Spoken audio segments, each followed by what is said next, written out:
House ethics report finds evidence Matt Gaetz paid for sex and drugs. Now listen, I don't know if he did it. You don't know if he did it. But the ethics report has found that he's likely culpable for the charges against him. What does this mean? Nothing new. I mean, they like to pretend it's just folks on the left who are monsters. Folks on the left like to pretend it's just folks on the right who are monsters. Not as bad as the folks on the right do. But here we are in a situation where Matt Gaetz has been found likely responsible for crimes. Now, will he be held responsible criminally? Of course not. Perhaps there's a slim chance, but not likely. And when Trump gets into office, he's just going to pardon him anyway. So it's not going to really matter.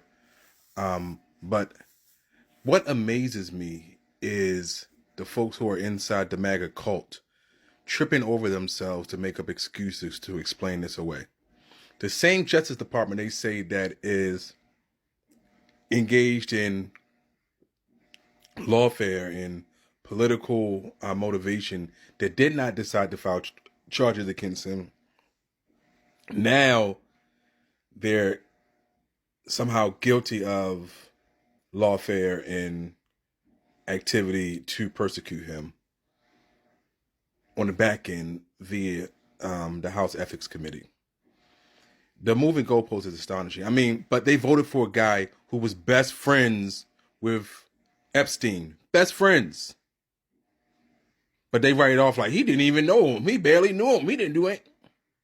So we're preaching to the choir when we say that Matt Gaetz is a piece of shit and his people should admit that he's a piece of shit. It's better not to make politicians heroes, because then when they turn out to be pieces of shit, you can very easily write them off as pieces of shit and keep it moving.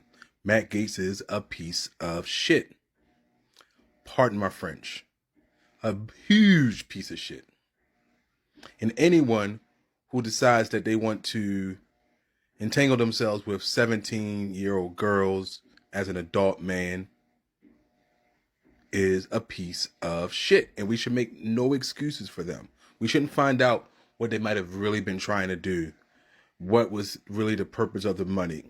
There is no bridge to appropriateness in this situation. But the MAGA loyals will find a way to make him some sort of martyr in all of this. This is our reality.